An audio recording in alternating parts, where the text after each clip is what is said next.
అందరికీ నమస్కారం. ఈరోజు అంబటి రాంబాబు ఇంటి మీద తెలుగుదేశం పార్టీ నాయకులు కార్యకర్తలు దాడి చేసి ఇంటిని ధ్వంసం చేశారు, కారుని కూడా ధ్వంసం చేశారు. ఎందుకంటే అంబటి రాంబాబు ఏదో తిట్టాడని చెప్పి చంద్రబాబు నాయుడు గారిని వీళ్ళు దాడికి పాల్పడ్డారు. ఇది ఎలా ఉందంటే, గతంలో వైఎస్ఆర్ కాంగ్రెస్ పార్టీ నాయకులు దాడులు చేస్తే అది అరాచకం అని చెప్పేసి అన్నారు. మరి ఇప్పుడు దీన్ని ఏమనాలి? ఇది కూడా అరాచకమే కదా. ప్రభుత్వంలో ఉన్నటువంటి నాయకులు దాడులు చేయడం ఏంటి? చట్టపరంగా చర్యలు తీసుకోవాలి. పైగా తెలుగుదేశం పార్టీ కార్యకర్తలు ఎక్కడికక్కడికి నిరసన కార్యక్రమాలు చేస్తున్నారు. అంటే ప్రభుత్వం మీద మీకు నమ్మకం లేదా? అంబటి రాంబాబు మీద చర్యలు తీసుకోమానండి, జైల్లో పెట్టమానండి.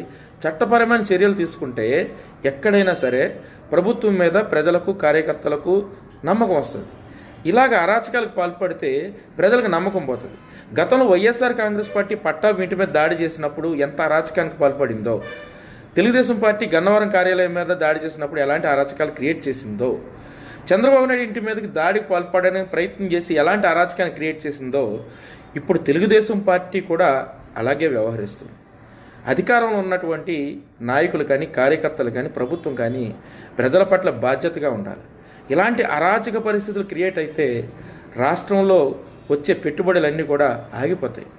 ఇది రాజకీయ పార్టీలకు ఎలాంటి నష్టం ఉండదు. ఈ పార్టీ కాకపోతే ఆ పార్టీ, ఆ పార్టీ కాకపోతే ఇంకో పార్టీ అధికారంలోకి వస్తుంది. కానీ ఈ రాష్ట్రంలో ఉన్నటువంటి యువత ప్రజలు పెట్టుబడులు రాకపోతే నష్టపోతారు. ఇలాంటి అరాచక పరిస్థితులు క్రియేట్ చేయకుండా చూడాల్సినటువంటి బాధ్యత ప్రభుత్వం మీదే ఉంది. Thank you.